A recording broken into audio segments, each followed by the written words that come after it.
Hi, everybody. Welcome back to another episode of VR and All That Jazz. We are your hosts, Jasmine, And Jasmine. and usually we're live every third Wednesday of the month, but last Wednesday was actually AWE, and all three of us happened to be there. So we're here on the fourth Wednesday of the month. If you are watching on LinkedIn or Facebook, we are also live streaming on YouTube. And if you want to chat with us live, you can find us at VR and All That Jazz. We also, maybe you're not watching this live, but we will have the VODs are available and saved. So if you can't watch the whole show, or if there's a future one, you could just feel free, watch them on our channel. And then one day we'll get the audio version up on One day. on podcast platforms like Spotify, Apple Podcasts, etc. All of the non-video related ones. Eventually, we'll get there. We'll catch up. Yeah, at least we're here. Yeah. And joining us is Celine. Hi. Her last name is French, so I can't pronounce it, but it's you can pronounce it. Tricart, but you can say it's Tricart. so pretty. Yeah. She is the co-founder of the video game company studio called COVEN, based in Paris, France. And they are also the creators of the game Masters of Light. You may have heard of it. It's been quite popular and really well received. She's been in the VR industry for over a decade now. So thank you so much, Celine, for being with us here today. Yay, thank you. Love it. So who should we start? We normally do the recap on like what we've been up to for the last month or so, but I don't know. Should we save me for last? Maybe I want to go last. Okay, yeah, you can go last. Celine, what have you been up to the past? I mean, I guess ever, but really lately. Anything interesting that you've been up to lately? Well, yeah, we made a game, so kind of a big deal. Yeah, last month we released Masters of Light, like you said, and that was the first video game that I've made as a writer, director, producer. Before that, I've done multiple VR experiences, and before that, I was in the film industry. But it's a big milestone for me because I've been a gamer my entire life, and having this first baby out there and like seeing people play it and like posting videos, posting reviews has been just so joyful and so heartwarming. And I'm finally on the other side of the spectrum now of like getting all of this feedback and all this love, and it's been really good. So that's my month. Love it. Congratulations. Cool. This game has crazy good reviews. Everyone's been loving it. And I mean, it's pretty easy to see why, but we could talk about it a little bit more later. For those that don't know, Masters of Light makes you feel like a superhero, really. And it's hand tracking and a lot of really good stuff that we'll get into in a bit. It's fun. I'll save it, but I did get to try it over the weekend, and I got very sweaty. Yeah, for sure. The sweat is real, especially in this heat. Well, let's see. What have I been up to for the past month? Well, obviously AWE last week, which there was a lot that happened there, but really, I've been quite busy with work. Is that lame? No.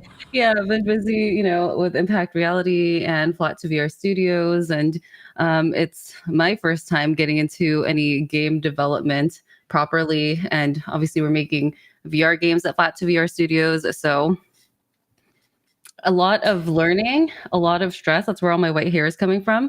Is just like, oh crap! Wisdom. What about this? What about that? But it's been really good. It's cool because usually I'm on like the hardware side of things, but now going into the software side, it's just a whole. It's fun. It's been fun. I feel like you're like the "this is fine" meme, where you're just sitting in the burning building. Like, this is fine. But okay, yeah, I guess that's kind of a big news thing came out today. I've been holding on to this for a little while, but the company that I work for, Live, we finally officially partnered with Meta as the official capture solution for the Quest. So they sort of gave up on trying to do it themselves, and they're like, screw it, let's just let's just, work with people that actually have done it and kind of know what they're doing. No offense to anyone who was ever on Meta's mixed reality team. I'm sure they were like lovely people. Hopefully they're not watching and thinking that I'm super insulting them or anything.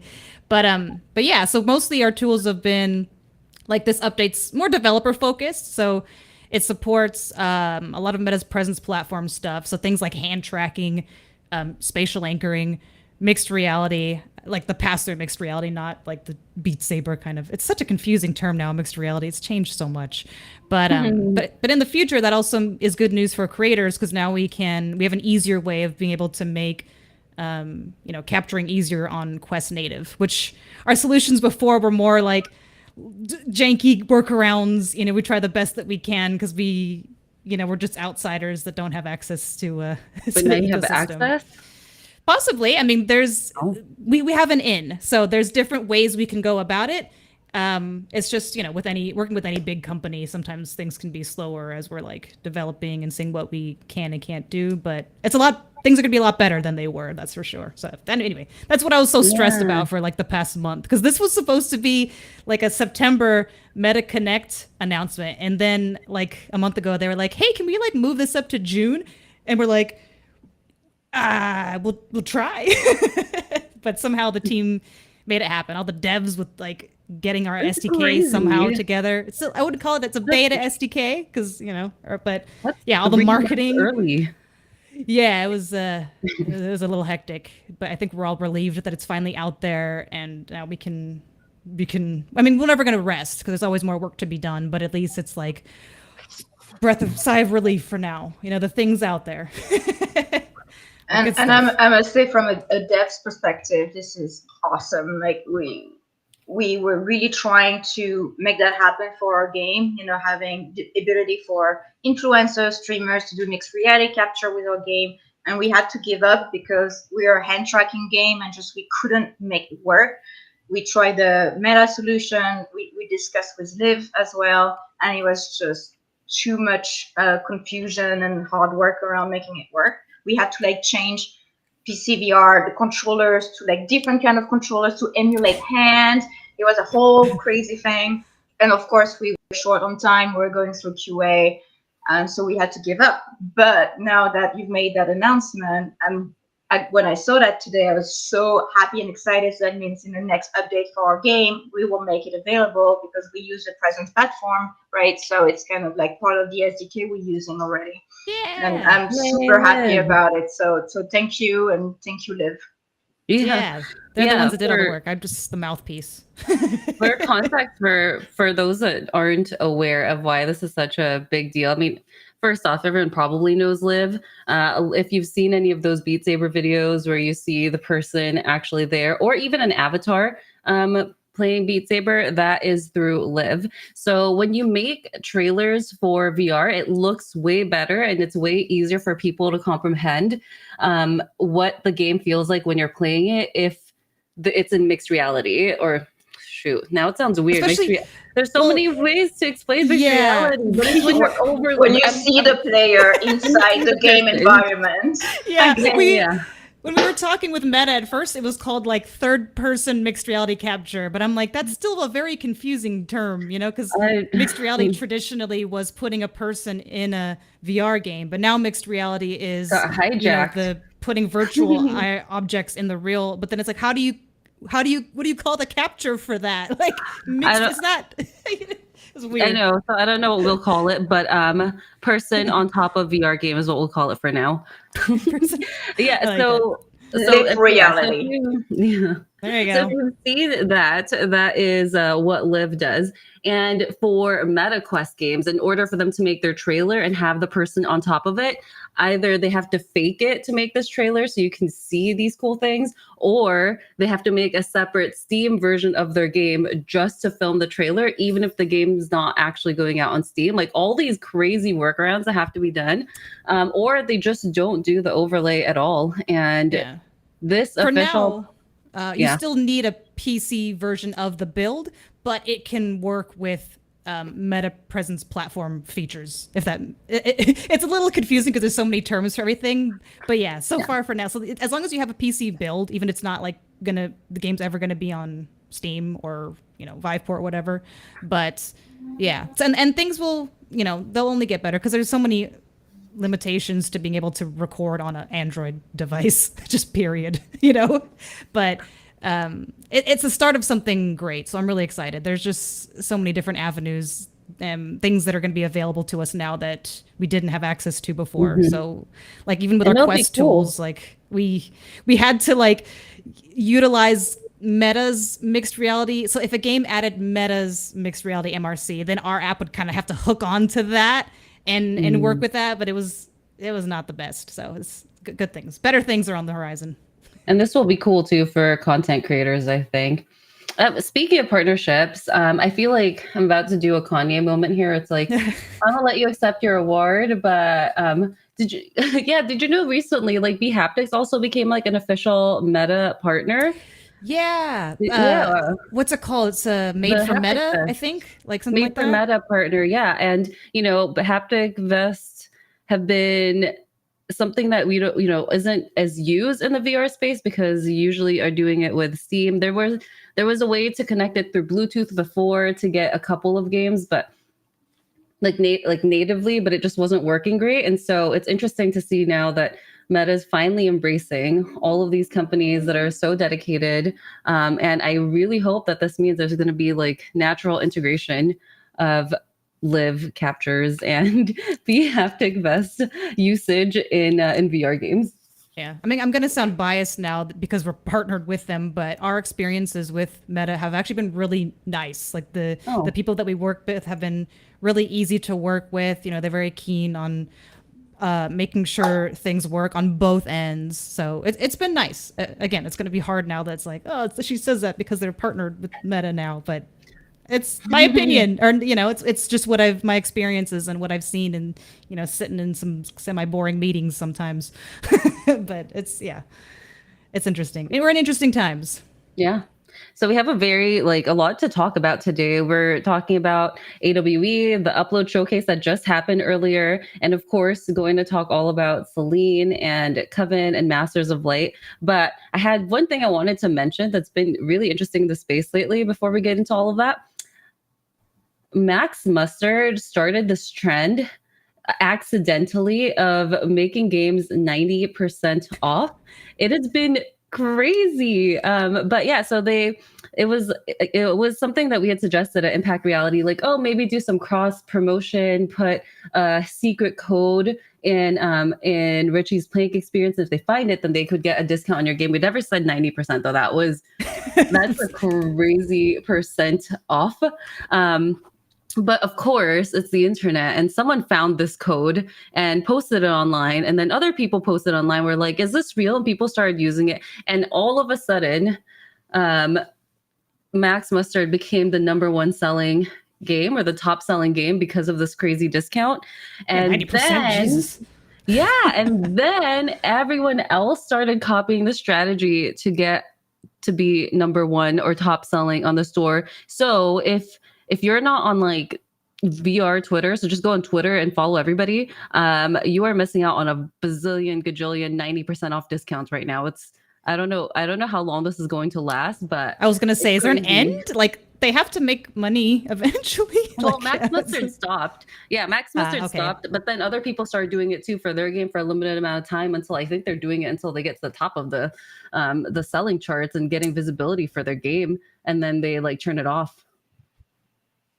Yeah, it's a weird strategy, and I must say a lot of devs were not happy about this at all, because this is kind of like tricking your way into the top selling chart, right? And I mean, good for them, but also you are sacrificing your revenue, and this happened right at the beginning of the Meta summer sales, and that had a very negative effect on all of us who had been in the summer sale, because suddenly you're 30% off, but ridiculous.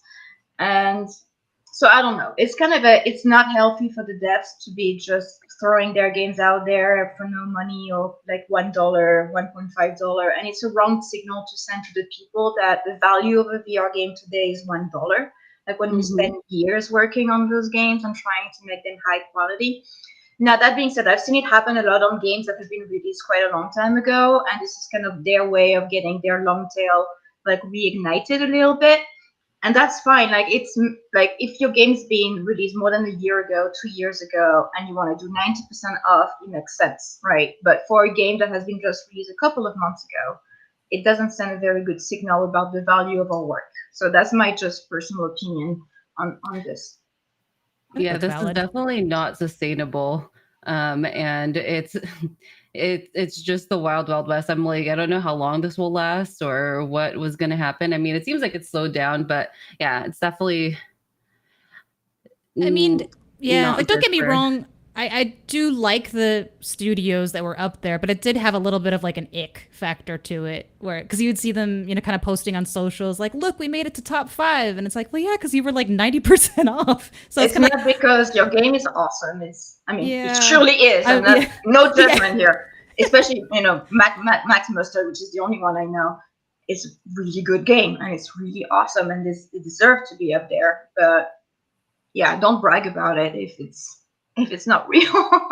Yeah, we're getting some comments about the conversation is about value. That's what Alex said. And Aaron Hendricks said, you don't want to slip into this free to play model either. This is such a tricky space. I've seen so many games go free to play thinking they're going to be the next Gorilla Tag. It just doesn't happen. It's really hard to, even if you get people playing in there, getting them to like interested in buying things is really hard. Like, if you played anything for free, especially like mobile phone apps and stuff, you never want to pay for anything. So it's a very hard thing to do. And there's still like a stigma almost against free games still, where you assume that free means lower quality, So Yeah. like, and in some cases, to be fair, it's true. Not trying to be mean to anyone in specifically, of course, but it's just it's a weird thing. Like, I think the free to play model is still in a strange space. Again, not saying that it can't be successful, because we've definitely been proven that it can be, but it's not a like, yeah, let's go to free to play because that's what's working for everybody. Like that'd be a completely false statement. Well, the day we have ads in VR games, and that's going to be a whole different world. Yeah. I am not looking forward to this. Anyone remember when like Meta was crazy when Meta and Blaston announced that they were going to try ads in there, and the whole community was like, no, and just went up in arms of their pitchforks. So yeah, and it's crazy because games in VR right now are still significantly cheaper than regular games. So I don't know. It's still the wild, wild west in the VR space. So yeah, I don't know if you would see this kind of craziness in the flat gaming industry. Well, I don't know. Steam's kind of all over the place. You can find like everything and anything. It's just any other day on Steam. Yeah, exactly. I see Eric just saying something about Masters of Light needing the Bhaptic glove support. So for the people who don't know Bhaptic, this is one of the solutions out there that do haptic systems, so like a vest, gloves, and also they have something for the headset as well to like emulate a little bit what's happening with the PS VR 2, where you have haptics inside the headset. And so it's really cool. So you really feel, yeah, there you go. Perfect timing. Yeah. I was like, so this is me, image.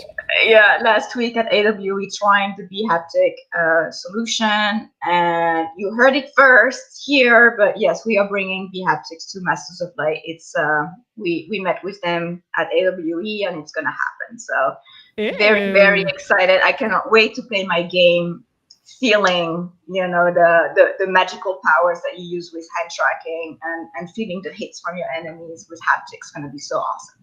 I had no idea. That is actually the Masters of Light is the perfect game to integrate Bhaptics. It's literally literally but virtually have lightning beams coming out of your hands. It's weird because when I was playing it, I felt that like phantom touch. I was like, is my hand heating up? Like, why does my hand feel hot? Yeah, some people feel electricity. Like, and it's like, did you do something? It's like, no, it's your brain. What did you do to my hand? Are you in my house? That's so cool. I wonder if it would help with just the tracking in general too, because like sometimes, and it's not any fault of yours. It's just hand tracking in general with the Quest OS. Sometimes it's like so finicky. But I wonder if the gloves, because they're just like a dark color, unless you're playing in the dark, might help with the like tracking for stuff. That was the first question I asked them. Obviously, we're a hand tracking first game.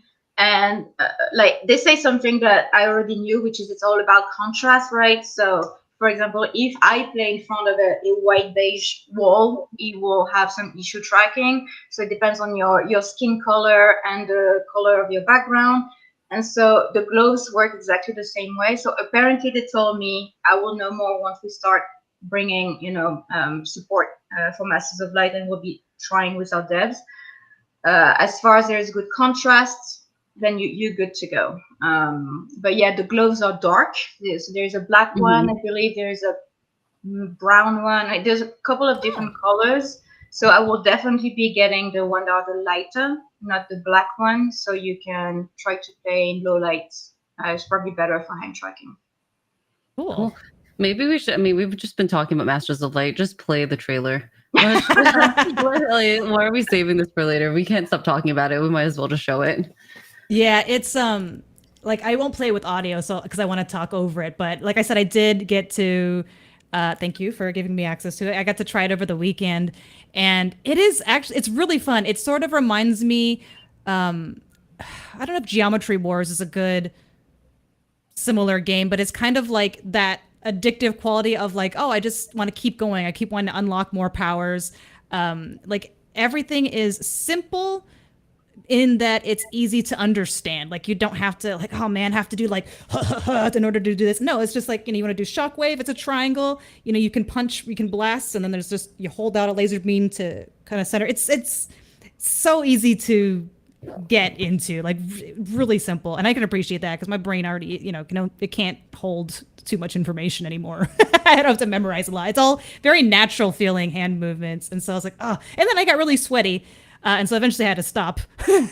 But I loved it. It was super fun, so highly recommend that anyone give it a shot. And I love games like studios like yours that are willing to experiment with all of the crazy Quest technologies, whether it's hand tracking, shared spatial anchors, like all that stuff. It's so exciting to me, because you can't do that on other platforms, or not without like expensive peripherals or add-ons or whatever.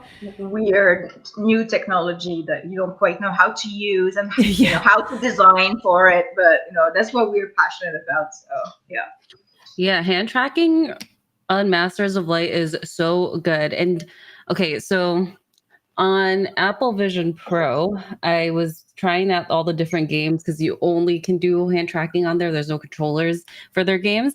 And I was trying to play Super Fruit Ninja, and they specifically said, move your hands slowly when slicing for better tracking. And I was like, what? I'm a ninja. I should be able to go fast. And I remember when I was playing Masters of Light, I was like, oh, shoot, maybe I should move my hands a bit slower for tracking, but I didn't have to move slow at all. It's so good. And yeah, you could just bam, bam, bam if you wanted to. What did you do? What did you guys do? How'd you do this black magic if Apple can't even do it? Well, Apple can ask us and we'll charge them. No, I'm kidding. It took years to get to that point. And before Masters of Light, we did another hand tracking app that's on App Lab called Fightback. And that was the first time that we played with hand tracking. And at the time we had to, even though it was an app raising awareness about self-defense for women, like the benefit of self-defense, it was very much like the early stage what became Masters of Light. But hand tracking was pretty bad at the time. We were not very good also designing for it, and we had to force the design to like tell people to go slow. So when you're punching, you have to punch not too fast, not too slow. I mean, it was a nightmare, right? And then two things happened. We got better at it. Obviously, our devs got really, really knowledgeable in hand tracking. But also, Meta did a update to the SDK, and it was called FMM. Fast, I don't remember what it stands for, but it was a year ago or something, and that really improved hand tracking a lot.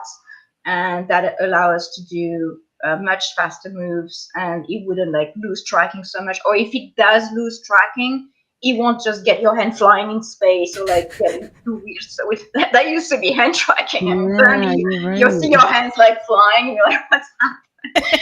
and so between the improvement of the SDK and us getting better at it, we really were able to do those crazy moves, and people go all in. I mean, it's an action game, right? You're fighting, so we're like, this needs to work, or we don't have a game at all. You know? Yeah. I wonder, you know what? Should we just skip to the interview part now? Because she's just so dang interesting. I know, we should. We definitely should. Sorry. No, it's okay, because you're the main reason that we're here. Like, everything else is just kind of an extra. You can Google that stuff, really, if you wanted to. But you can Google you, but there's nothing like having a one-on-one conversation and you know, asking unique stuff about your background. But, okay, going back a little bit, you got, like, if you look at this girl's LinkedIn, it's insane. So mostly, you know, extremely heavy on filmmaking, sprinkling of martial arts, now VR and gaming. Total badass. I saw that on there too. Yeah. So give us a little bit about your background. Like, how did you get to where you are now? Where did you start?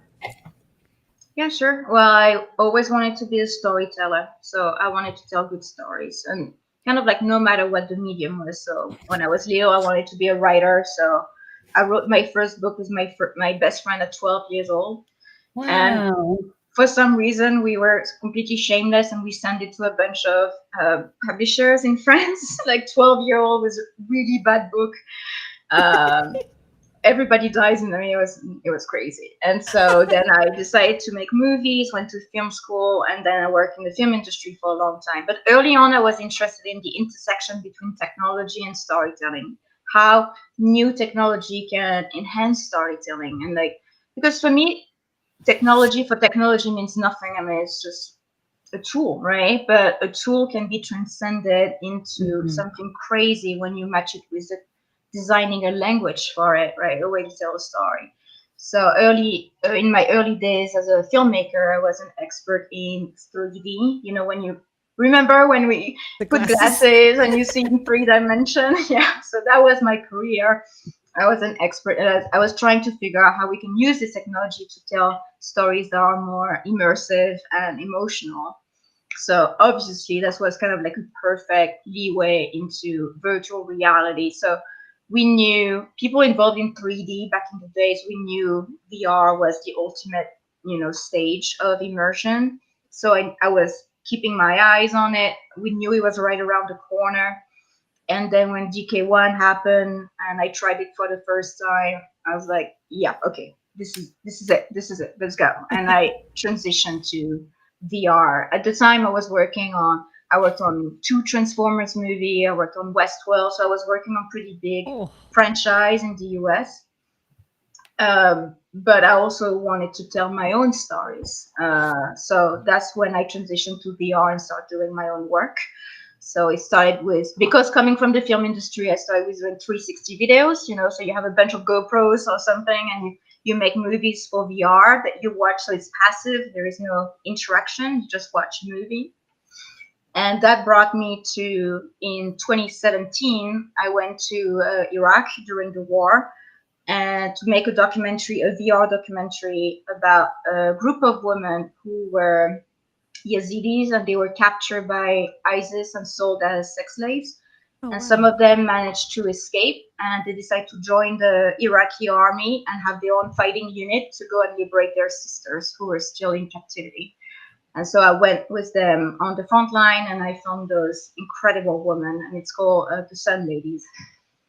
So that VR... The Sun Ladies?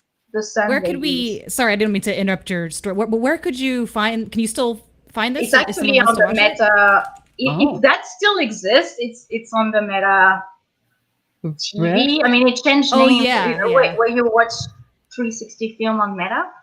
So I know what you're talking about. Yeah. Oh, cool. And maybe I'll find a way to put a link somewhere for people to see. So it's only 6 minutes long. It's very emotional. There is no violence or no blood, so everybody can watch it, but it's pretty powerful. So that got into a film festival that is very well respected called Sundance. Mhm. And that got me in touch with some people at Meta. And the next thing you know, they asked me to do a VR for good experience for them. So that's when Meta used to finance, I think it was 5 pieces VR experience every year that were highlighting a social good issue. And they Oh. asked me to do something about the refugee crisis. And it had to be game engine and interactive. And I've never touched a game engine in my life, apart from playing games my entire life, but I never made a game. So that was my first time that I opened a game engine and tried to understand how it worked. And that was the Key. So the Key is a virtual reality experience that you can find for free on the Meta store. And that also won a bunch of awards. So that was the first time I did interactive virtual reality. So sorry for a very long answer to your question about my background. No, I'm like finding all of these things on my phone right now and like saving them for later. That's You know what? Oh, go ahead. Go ahead. Oh, I was wondering, so is that sort of how Coven was founded then? And also, I wanted to sort of tie into that. We had a question from Eric too. So you're based in Los Angeles because of your filmmaking background, but Coven is is based in Paris, France, correct? And Correct. Yeah. So he was wondering, how's the VR developer scene in France? Do you have a lot of studios there?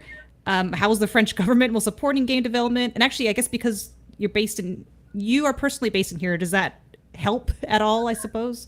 So France it's really interesting. Thank you for that question. First of all, we have lots of VR studio, and I believe France is making awesome content when it comes to VR. You probably all know Atlas 5, who did incredible work like Spheres back in the day, and more recently, just in the showcase today, they had 2 projects, Astra, the mixed reality experience, and Gundam VR, the adaptation in VR of the Japanese franchise. So they've done incredible work, amazing work. They did the Wallace and Gromit VR experience, also the VR game. Sorry.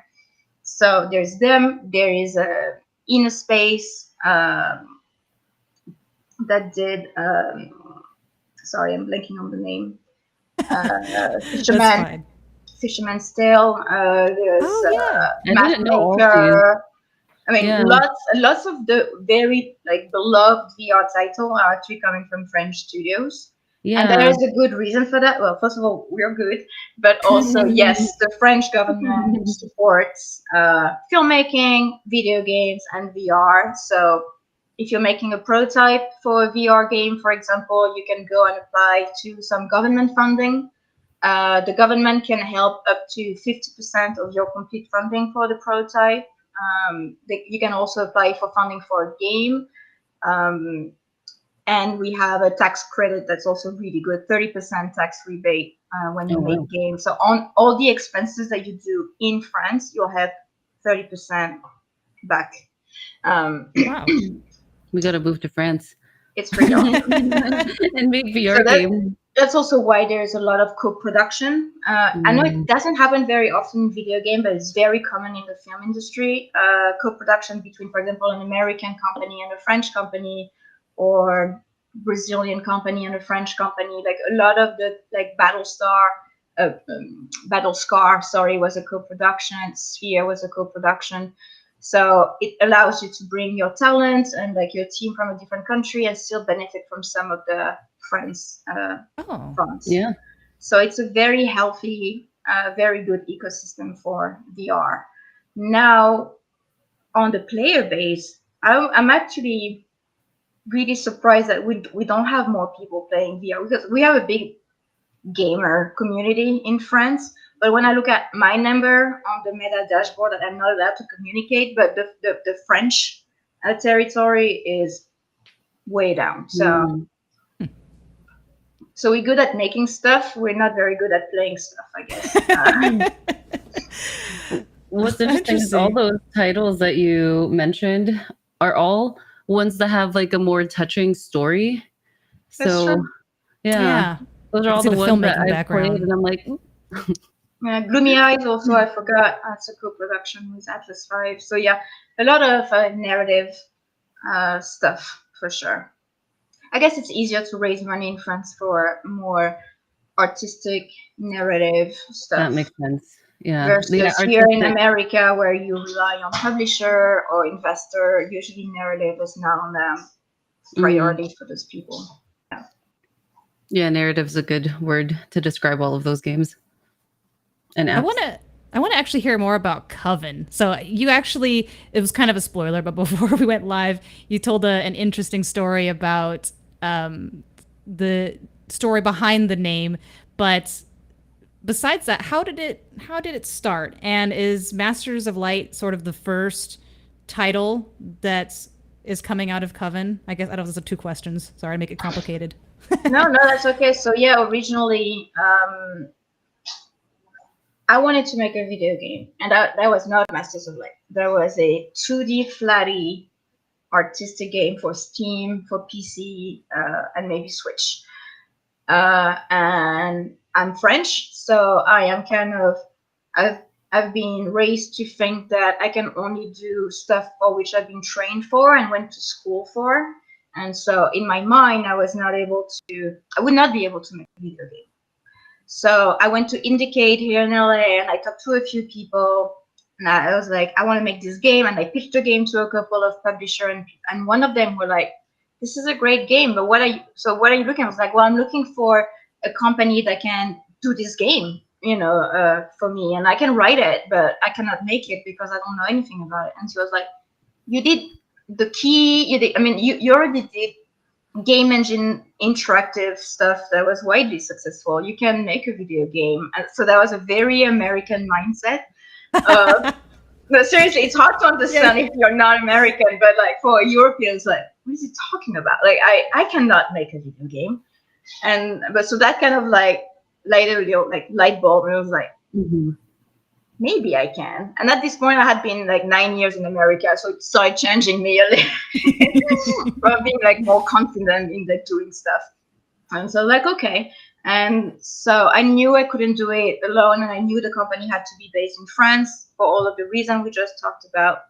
And so I reached out to a friend of mine who is an incredible VR producer whom I've worked with in the past. She also did a lot of really beautiful narrative VR experience, and also one of the very first VR game on the Oculus. What was the name before Rift?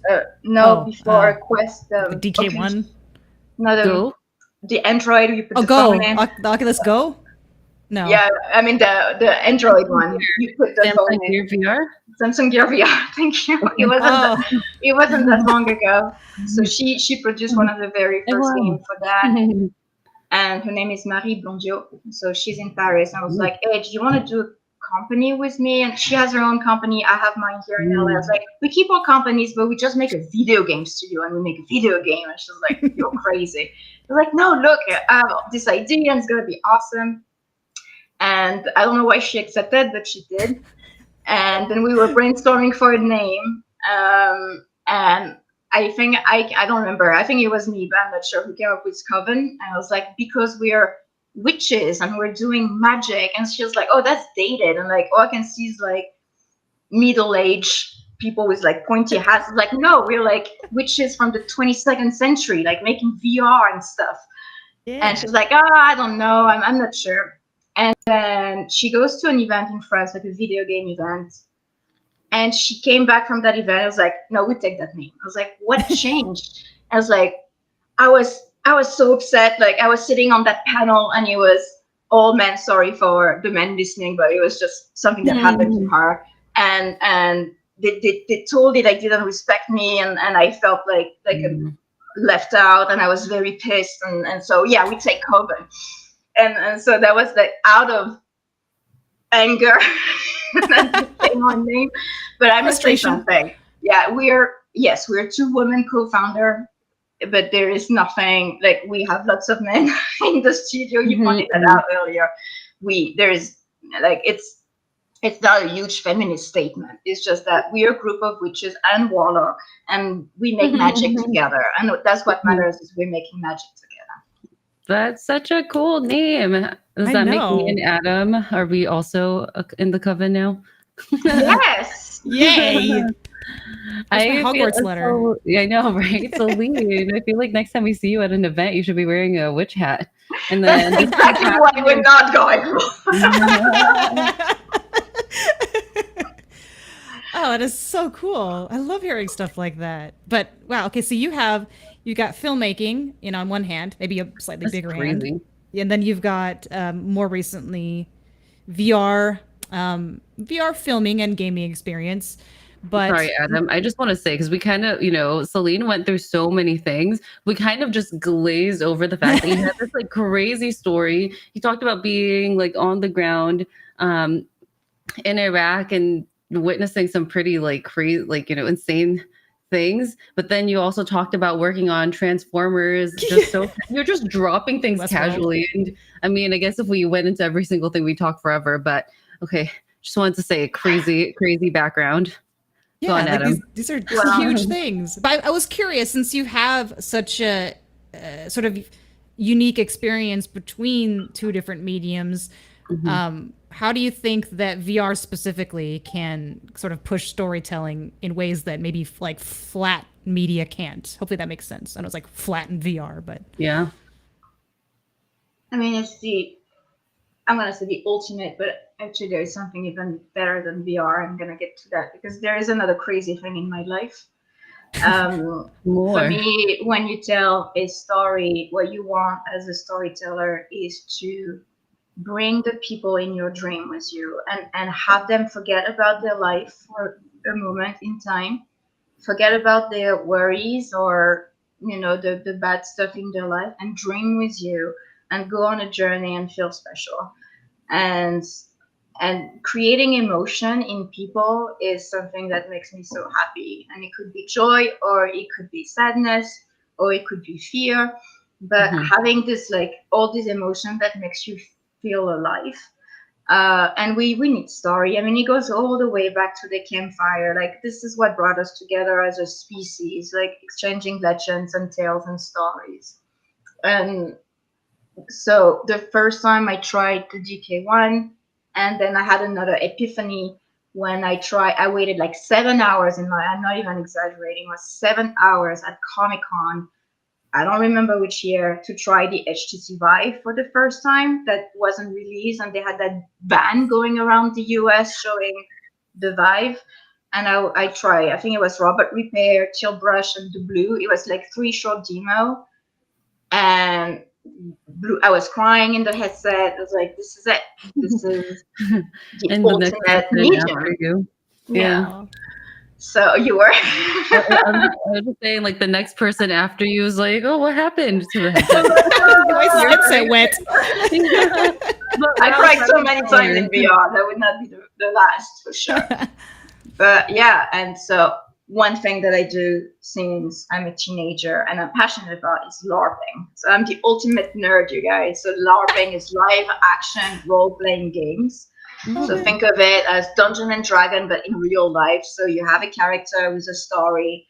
You make a costume for your character, and over the course of a weekend or a week, you live in the skin of this character for real with other people. So it's like theater, but there is no audience, and everybody's in character.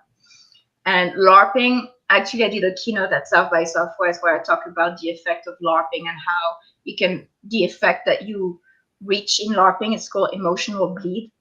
Emotional bleed is when the emotion that you feel over the course of a LARP stays with you in real life. The most common example is a character that your character is in love with. You actually really fall in love with the character after the game. Not the character, with the person after the game.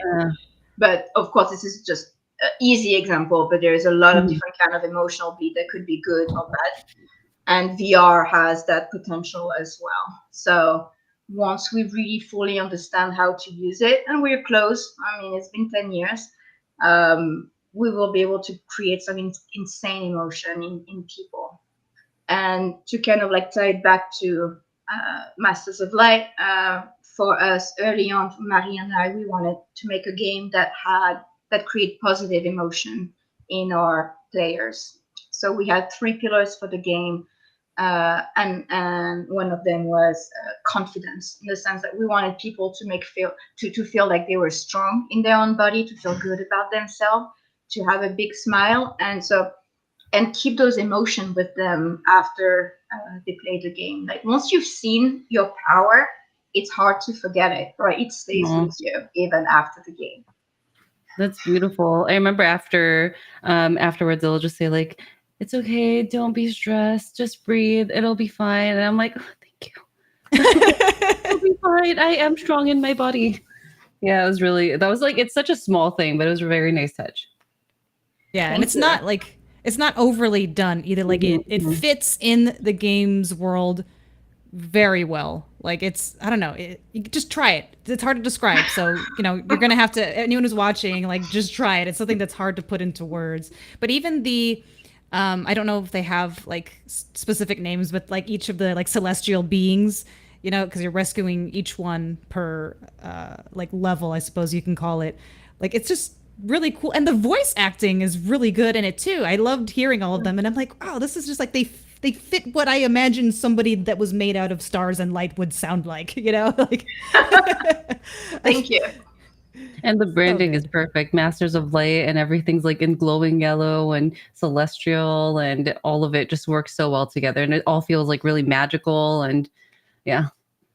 I must say it's a self-published game. And so me and Marie had to learn marketing and communication over the process of making that game, and making all of the key arts ourselves, and like having help from friends to do the trailer. And it was very funny, but we were terrified. But now we feel better about it. Like if somebody asked for like some key art for something, I'm like, oh yeah, we can do it for you.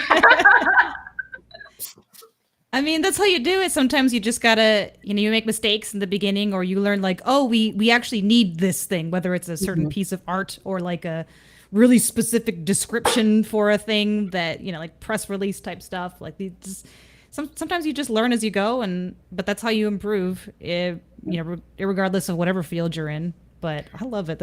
I love it.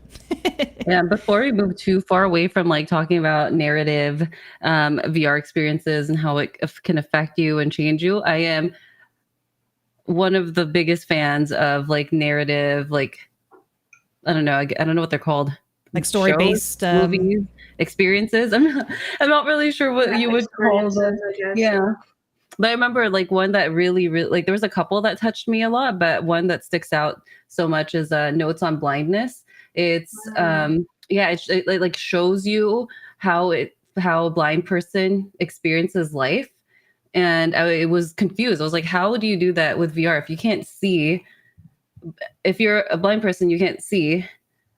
But then how do you concept is it was like I just was like, okay, I have to try this. And when I tried it, it would create like little outlines of what you hear. So if you hear something, it'll create an outline of like kids playing, but as that noise goes away, it like they disappear, and all of a sudden you'll hear someone walking, and then they'll appear like little outlines of them in blue, and then they'll disappear. And it was just so touching. I was like, I don't know, I feel like narrative VR experiences have a very special place in my heart. And I think, and I hope that we start to see them more and more, but everything in the right time. True. I guess because it can really put you in the shoes of a different body, Yeah. And there's something about VR that makes that even more real versus like, because there's been a couple of like flat screen experiences that have tried to emulate the same thing, but it doesn't feel the same because you're not embodying, like, I'm sitting at my desk here and I can see, I'm still me playing an experience, but with VR, you're inside of it and you are that person. And it's so surreal. Like, but I know what you mean. I know that feeling where you're like, wow, I get to sort of get an inkling of what someone else experiences. And it's so surreal, but I love it. You have to try it. It's so good. Thank you. Sounds interesting. Thank you, Jasmine, for saying that, because it's been a while since I've heard something like that people like narrative experiences in VR, especially this being my background and going to all the festivals out there that had VR, such as Los Sundance, Tribeca, Venice, and having like the most incredible experience watching those experiences. But just hope people remember about them, and there is a way to find them on the store, because there is so much focus that's been put on game lately. Mhm. Bang bang And shooters. yeah, and but a lot of people are using VR headset now, and their family, and people have different, they want different things. And I see on like some of the Facebook groups, I see sometimes people asking, so I just got a Quest, but I'm not a gamer. Like, is there stuff I can watch? I was like, yes, there is so much stuff you can watch, but it's hard to find them. So that's a shame. Yeah.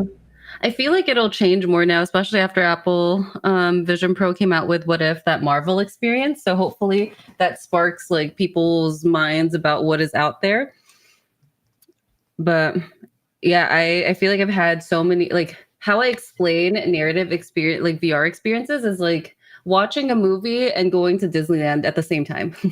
It's like you're watching a movie, but you're also in it. It's so That's a good good. one. Yeah, and I feel like people are sleeping on how good these are. Some of them are a little scary though. Like there's some that are really, really heavy. And I remember I couldn't like finish it because of like some of the ones that I did, because like they put you in a certain mental state. And I'm like, well, this is hard for me. But the other ones, like Henry the porcupine, I think he was a porcupine, who had like, it was his birthday, and he had like and he was just, it was his birthday and he couldn't have anything nice. Like people want to celebrate, give him balloons, but the balloons would pop because he's a porcupine. Like just really Aw. funny. Yeah, it was so cute. There's things like that where you are really just, I don't know, it's so I good. You just love feel like I it's love tomorrow. Henry. I love Mhm. Henry. And Henry was one of the first experience that did something crazy, which was, so during the whole course of the story, you have that little porcupine that, it's very cute. It's very Pixar Yeah. like, right? Mhm. And it's third person. So you're sitting there and you're looking at this little character doing things like a ghost, like you don't exist. But Mhm. at the end of the story, something very sad Hedgehog. happened.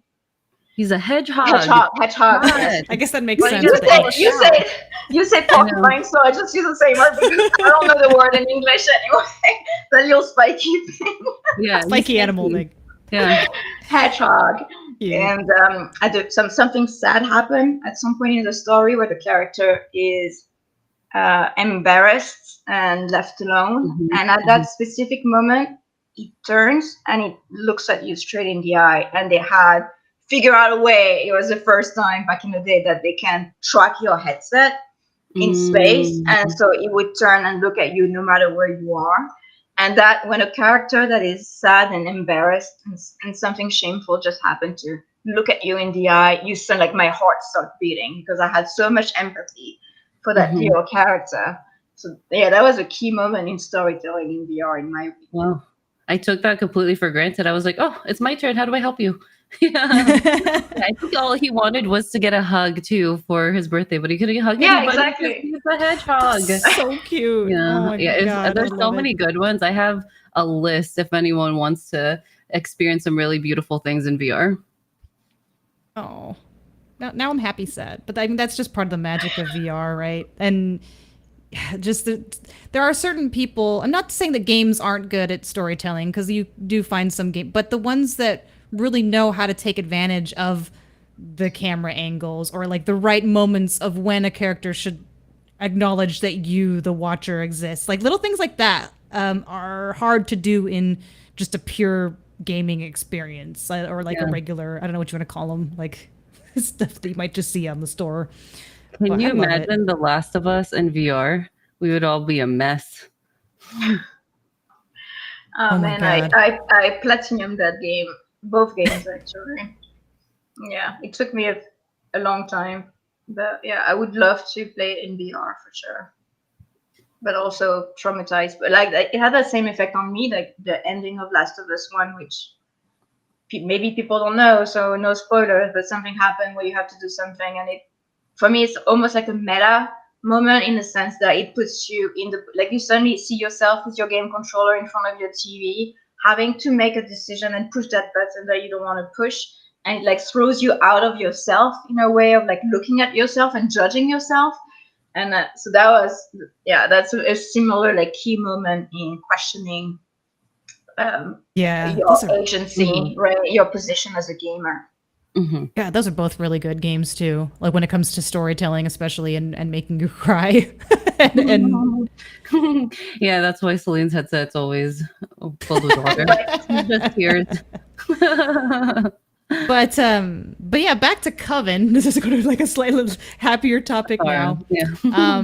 What is, I imagine Masters of Light isn't going to be the end, of course, for Coven, but you probably can't say too much of what's going on in the future. But what would you like to see, or is there anything you can tell us about where Coven's headed, or where you'd like it to head?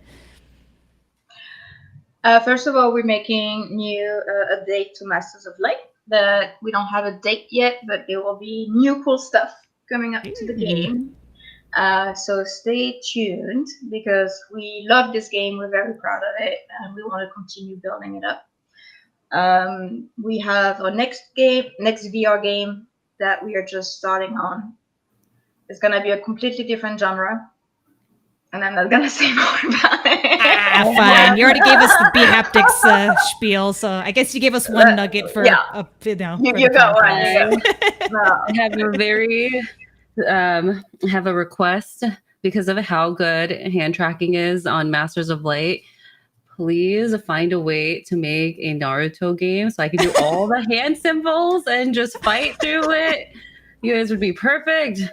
Oh my god! I wish they would contact us with that IP. Like, we would love to make a game for them for sure, and we can definitely like Cool. two IPs, like this one for sure, and Doctor Strange, like Marvel. Call me. Let me do a VR game for you that is actually great with hand tracking. Come on. It's meant for But- it. I mean, it makes sense. That's funny. Yeah. I Nobody think- listening from Marvel? Come on. I don't I wish. I don't know if our podcast has reached that far yet. Right. I have kind of I guess sort of a fun, maybe difficult question. I think this might be one of my last ones in case Jazz has more. But if you could, this is going to be sort of a stereotypical question. I apologize. If you could go back in time and talk to yourself when you were just starting out, and you can decide at what point you want to consider starting out, whether that's like with film or in VR, what advice would you give yourself? Or I guess not even advice. What would you just tell yourself? Oh man. Yeah, I guess it's different if it's transitioning to video game or like the very beginning of my career, for example, in film school. If it was the beginning of my career, I would tell myself, go in America right now, like don't waste your time. No, it's been great for me here. I'm very grateful to have the chance to have both culture and both countries that are my citizenship now. So I don't know, it's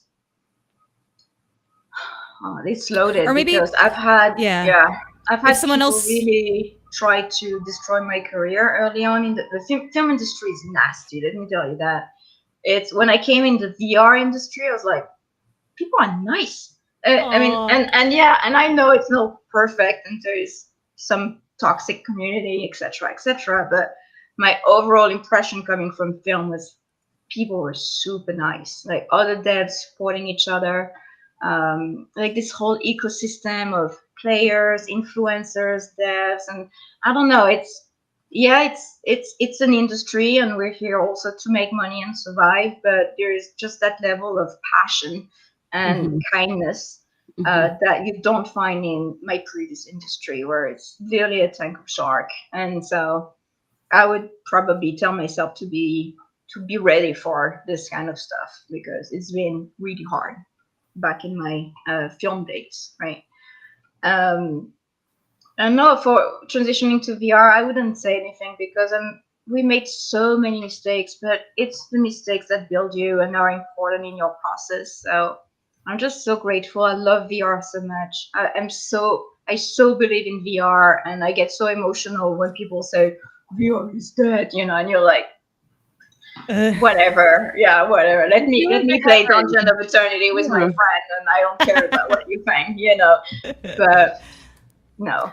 I actually don't feel like I've heard VR is dead in a while now. I think people Maybe I since don't Apple know. Vision Pro. Yeah, people. It's good. I think we're having a little turning point here. People aren't saying VR is dead; they're just saying VR is. I don't know. Like they're still confused. They're like, oh, it exists, and I don't really know what's happening. But I think it's going to be like that's generally the consensus I'm getting. By the way, when I talk to people about VR, they're like, well, I'm not part of it, but I think it's the future. But see, at least they know what a headset is now. I feel like a few years ago, you're like, oh, I'm into VR. And they're like, what is that? Okay. Like, but now if you say Cool. things even like Quest, they're like, oh yeah, I've heard of that. I've seen commercials or I know someone who owns it. So it's such a different and nice time now. And I think kind of going back to what Celine was mentioning, I guess about filmmaking versus the VR industry. Again, I don't have any filmmaking industry background, but I imagine everybody who's in VR right now kind of wants to see it succeed because all of our livelihoods are kind of on that. So we, like you said, I'm sure that there are some bad eggs out there, but for the most part, we all kind of want everybody to do well because we need to, versus the film industry, which has maybe been around for longer. Everyone's kind of jaded after a while, but We'll get there. sort of like, yeah, we'll experience, like, I think appreciate it. Hopefully it doesn't get there, but we really need to appreciate the times now, when things are new and exciting and everybody just wants everybody to grow. And it's not, and again, hopefully it stays that way, but Hopefully. Yeah. So, But you're right, there is this weird little paradox where it's true that I haven't heard in a while VR is dead, but at the same time, for anybody who is a dev, you probably know that it's not a great time to be in like making VR experiences and apps, and there is like we don't know the numbers of active headsets out there. We can have a rough idea, but it's really hard to make actual revenue from anything right now. So it's tough for studios. I think a lot of studios might not survive the year. I mean, we'll see. But also it's exciting because we know like Apple coming into the space was very good, like new headset potentially coming into the space. But it's still, sorry for like making it like a somber note, but it's a risky. tough time for devs right now, and not a lot of people are actually making good sales. So yeah, so we'll see. Hopefully it picks up again and we have a healthy growing player base, active users. We'll see, finger crossed. There's a new strategy at Meta. It looks like the announcement of their accelerator at AWE, perfect transition, lifestyle apps, and like it looks like Meta is trying to also reach to different audiences and also healthier ecosystem by being diversified in the palette of content that they're offering on the platform. So that's interesting. We'll see if it works. Yeah. Wow, Celine, that was a really great transition. It's like you've done podcasts before. Run it for us. Why are we even here? Honestly. Yeah. So for those that don't know, Meta announced this new initiative where they're going to fund people that want to make apps for there are specific genres. It's like not gaming. It's more like lifestyle, I think film, so non-traditional education, like sort of the non-game type of apps, if that makes sense, which I think is really cool. And like you said, not everyone who gets a Quest might be a gamer. So, and I think maybe they're starting to realize that, like, hey, we need stuff for other types of people too. But that's really cool. Can't wait to see what comes out of it. Yeah, I feel like the places that are the most, I don't know, I guess pushing the boundaries of what they're doing is usually universities. I hope I'm not wrong, but that's how I feel. And because there's classes now there, you can actually get degrees, I think, in VR now, which is crazy. They move so fast in universities to try to get their students up to date with what's going on in the world. And I have no idea because I haven't been in college in a long time, but I hope that they're starting to use headsets more and more. And I think, because schools are where you can kind of force people to do things that they don't want to do. So if, for example, you're like, well, this course is going to be a VR, you have to have a headset and you have to do things in VR to be able to pass the course. Maybe it'll get people more accustomed to it. And then that will transition to the workplace once they graduate and stuff. That's a good point. Like if you use a headset in college or in school, you're probably more likely to continue using it in your everyday life. So we'll see. Yeah. But get access to those apps that you can't. Yeah, we finally we're back on track again eventually. We did our very first it was my very first talk. I don't know how many Adam's done. How many have you done? Well, I had some on cosplay. I don't know if those count. Okay. That Well, was younger Adam. So the second one on VR related. Gosh. yeah, so we did a panel. It was about marketing your VR game, and me, Eric, Skiva, and Elliot were on stage. Elliot's covered in that photo. Poor Elliot. But Adam's there. She moderated our panel, and it was really cool. I had so much fun. It was it's just I've been so like I don't know fully in VR games, marketing VR games, thinking about games, how the audience will receive it, what the players want to see, and just being able to share some of that insight was so fun. Hopefully, it was helpful. I felt like again the lights when you were up there were really bright, so sometimes it's hard to see the audience. But I felt like we did have a pretty packed room, and just standing up there getting to listen to you guys' responses to my questions and stuff, I'm like, this is all so good, but also just so much information, man. We could do, like I said, panels on each individual section of like social media, PR, like there is just so much involved, but it was super fun. And you guys like did such a great job having as concise of an answer as you could in for such broad topics. It was so fun. Do you guys know if people will be able to watch the panel? Yes. Yeah. Supposedly they should be coming out this week on AWE's YouTube channel. So as soon as we find them, you can bet we'll be posting it out. I just don't think we have a specific date other than sometime this week, hopefully. Yeah. Any highlights for you, Adam, from AWE? Let's see. Maybe I'll just do one. I had like 3 just in case, but I'll only go over one. And normally I'm more of a software person, but I did get to try. I'm a big fan of Xreal. Like I know there's a lot of AR glasses stuff out there, but I think Xreal is like one of the few that's actually doing it well. But anyway, they have their glasses, of course. That's not new, but they're actually releasing. I want to call it a phone-like device, but they're definitely making sure it's clear it's not. I know. Isn't that cute? It's smiling at you.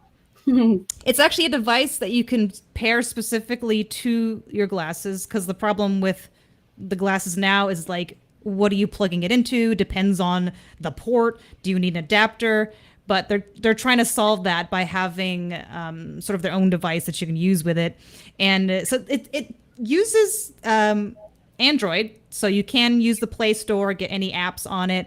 But also these cameras are 3D cameras. So if you wanted to do 3D photos and videos, you could shoot that. It also has 2 ports, which is another problem. It's like you got to plug the glasses in, but then that drains the battery. How do you charge it? You have to buy another adapter. They solved that for this. But yeah, it was really cool. And it's like, what was it? It's like 100 and, depending on what device, like, storage and whatnot, it's like between $150 and $299. I'm like, that's really cheap. And I know, again, not supposed to be used, it was what he said, as a replacement for your phone, but more like a supplemental device. But honestly, like, because you can't get a phone number on it, but you can use like Google Voice or something. There's workarounds. But anyway, that was probably my super excited AWE highlight, because I love those glasses so much. They're so useful for making extra monitors when you don't have them and stuff. How were the glasses? They're good. But I mean, those, not that those are like old news, but it's like, yeah, I have the, not their latest model. The latest model has like hand tracking on glasses, which is crazy to me. I don't know how you stuff that kind of technology in such a small form factor, but I have the one before that doesn't have hand tracking, which is like, I'm okay with. I'm fine with using my phone as like a pointer beam thing, but I really like them. Like I use them like when my monitors is broken, so I was able to still keep a 3 monitor setup. But you can use them with your phone and other things. I love it. They're so nice at Xreal too. I don't know. What about you guys? I don't want to talk too much about that. Cheaper than Apple Vision Pro, I'm sure. Oh yeah. Just get some glasses, and then you also will look kind of more normal in public. Yeah. Well, I send you a little video of my highlights of AWE if you want to share it. I love this so much. What? I missed this. I saw them. I have no idea. No, I didn't do it. Okay. I have no idea. But just what's happening?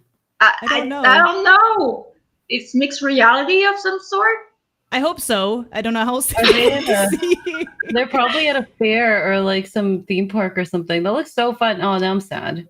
Sad. Yeah, I saw them, but by the time I went over there, I didn't know who to talk to be like, hey, what is this? How do I try it? But yeah, I kept seeing these people around on those little, like, I don't know, what do you call them?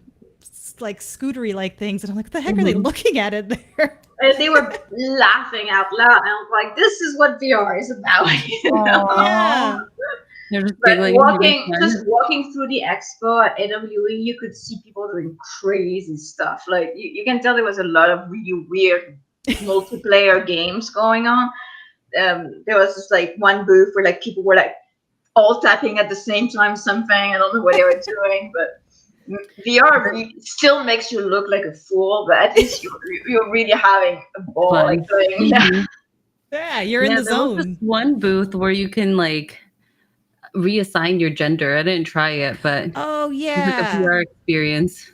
I tried that. That was actually, it was pretty touching because you got to, you mentioned what gender you were, so it'd give you the opposite, and then you would you had an avatar of the opposite gender, and you could kind of touch different parts of your body and hear someone's story about either positives or negatives, things that they've faced when it comes to either being trans or having gender identity crisis. It was actually really touching, and I don't know, after that I left.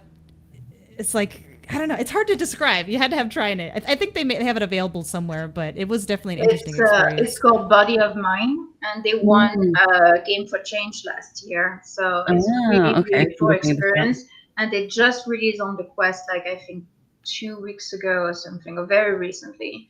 So because that app was originally made for the Vive Pro Eye, so it's that super rare headset that has eye tracking and such, and so and they just ported it to Quest, so you can find it on the Quest store now.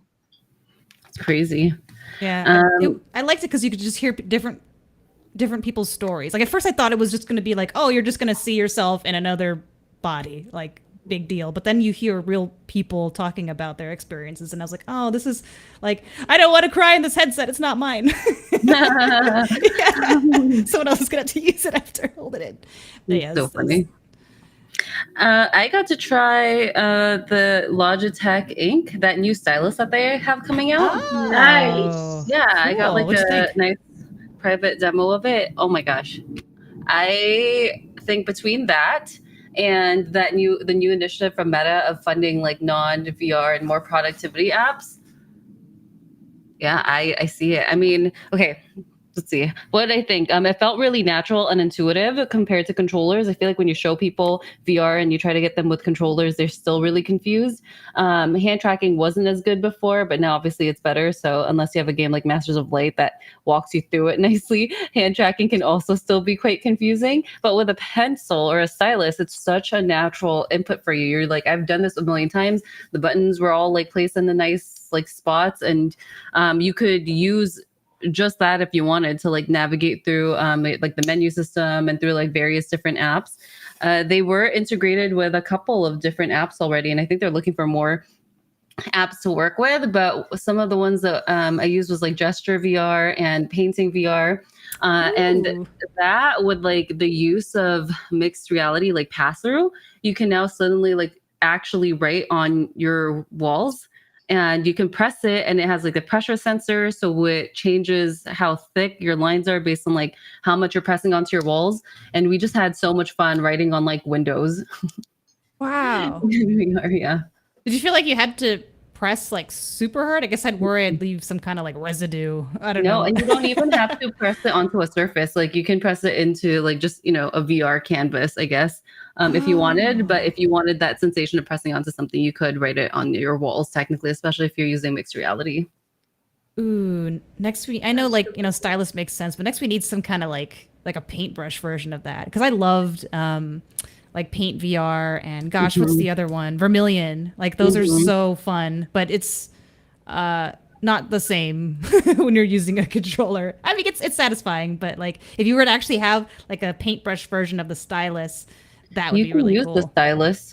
It just doesn't have like a paintbrush at the end, but you can use it now and hold it and it feels much more natural. Yeah, so that was really cool. A little jealous.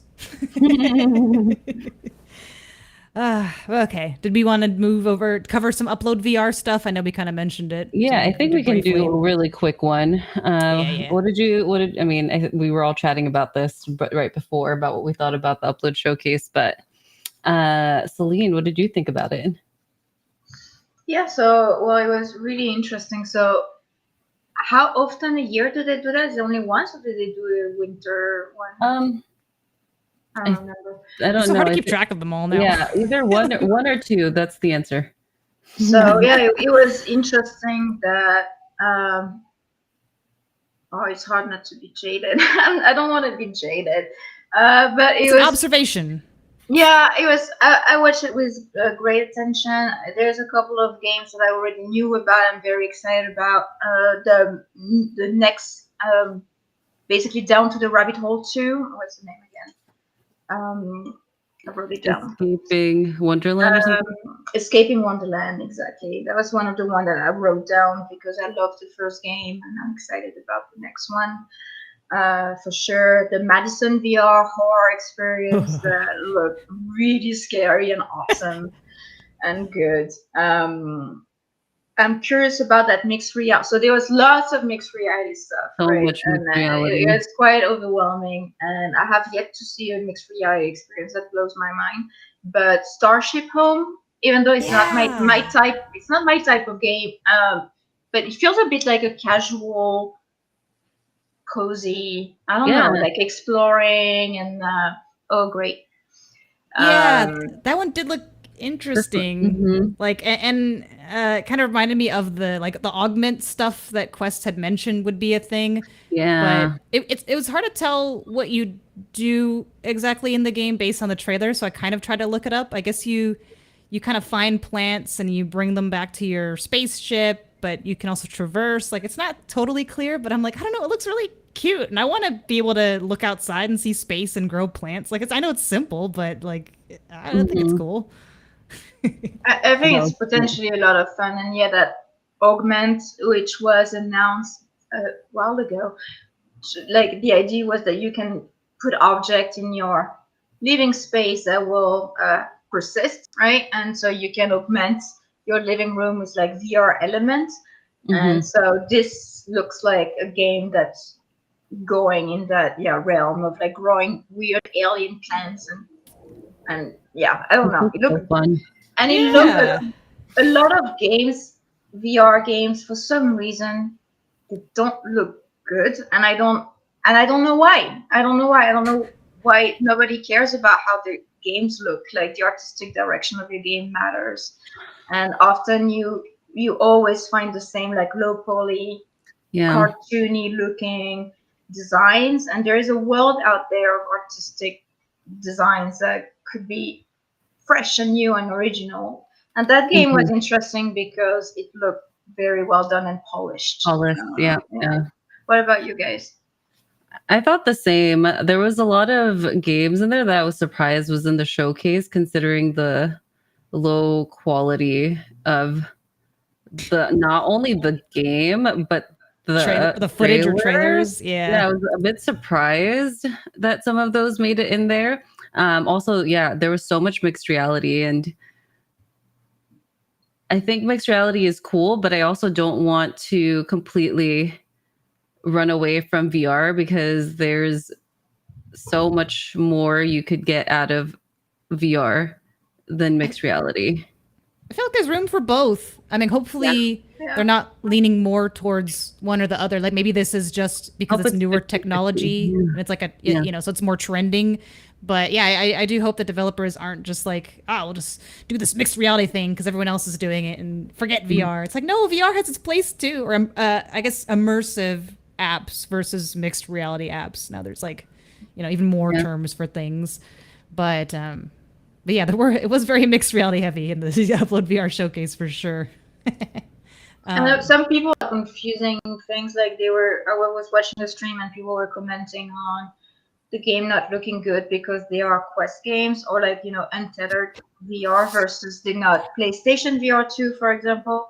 And I'm like, No. Like, I'm not gonna bring up my own game, but there are a lot of games out there that look amazing in VR. So Yeah. it's like that was the way those games look was a decision from the dev Yeah. team. Yeah. And it's not because of the tech. Like, we can do a lot. Yeah, we cannot do real-time lighting. Like, there's a lot of things we cannot do in the current ecosystem of Untitled VR, but we can still make games that look freaking amazing, right? Or it's your decision not to, like Gorilla does. That's a perfect example of an enormously successful game that doesn't care, and that good for them. That was a winning strategy, but it doesn't it's not because of Quest. It's because of your own decision. So yeah, it was interesting. That's a good point. Yeah. What'd you think, Adam?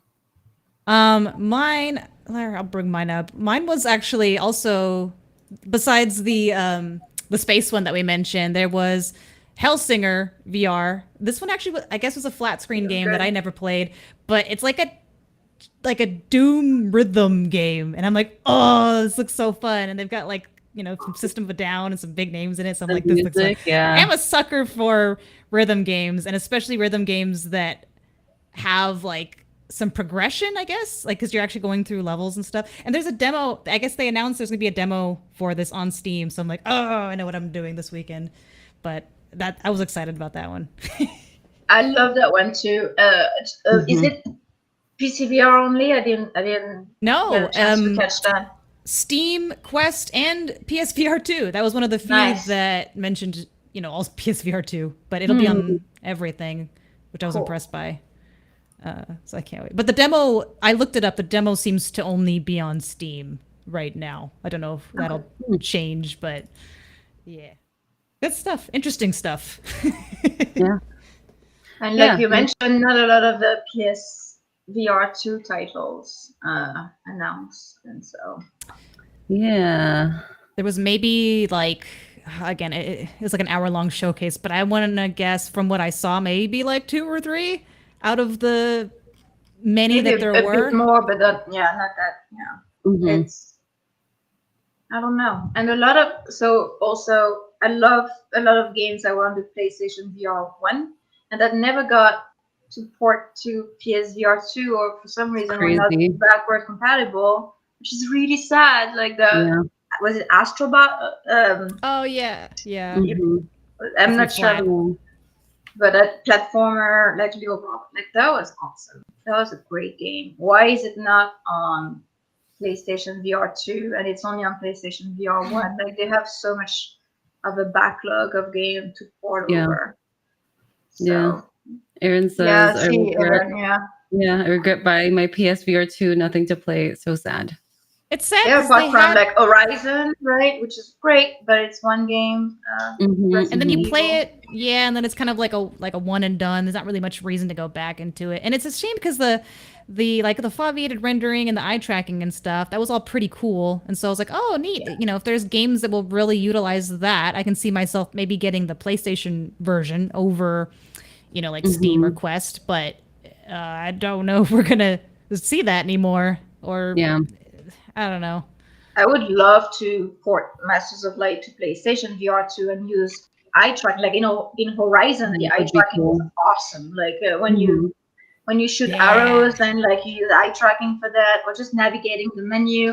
It really made me feel like the game was reading my mind. Like I was like a telepath. You're a witch from Coven. But usually magic. It doesn't work in games. It works only in real life. But it's an amazing headset, and it's really cool, feature. We just need more games, I guess. Yeah. Well, I think that is all for our show. Anything else you all wanted to talk about?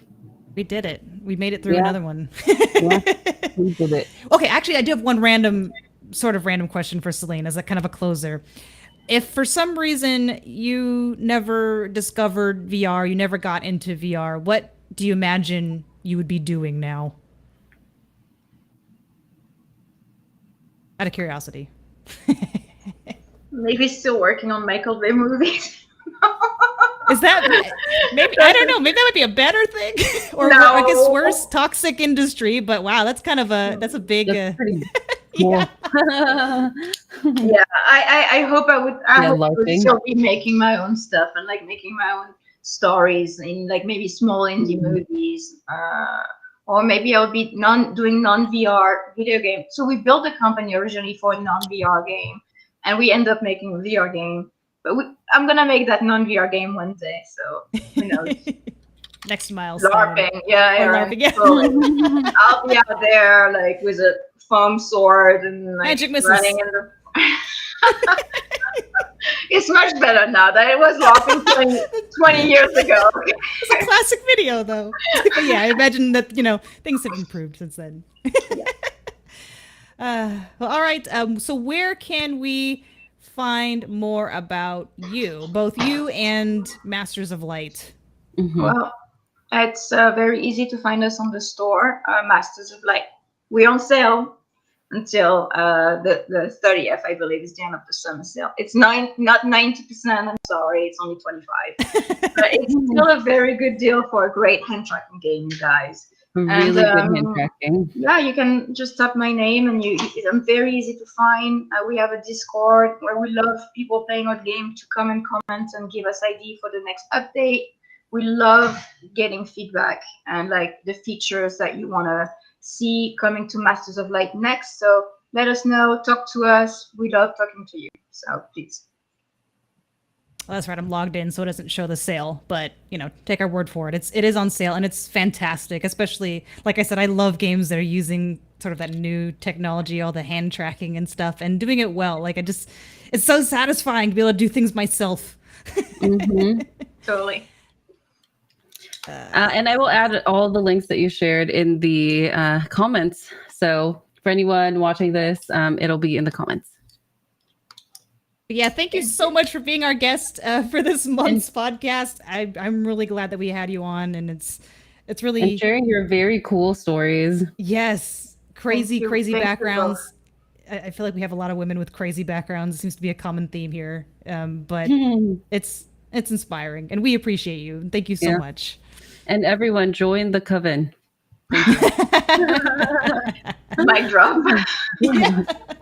All right, we will see you all next time. Third Wednesday of every month. Actually, oh crap, Adam, I'm gonna be in the Philippines.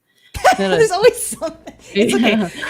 We are once a month on a Wednesday. Yeah. We'll figure Wednesday. it out. We'll let you put it know. on Twitter. Follow us on Twitter. You can see it there. All right. Thanks, everybody. All right. Bye, guys. Bye.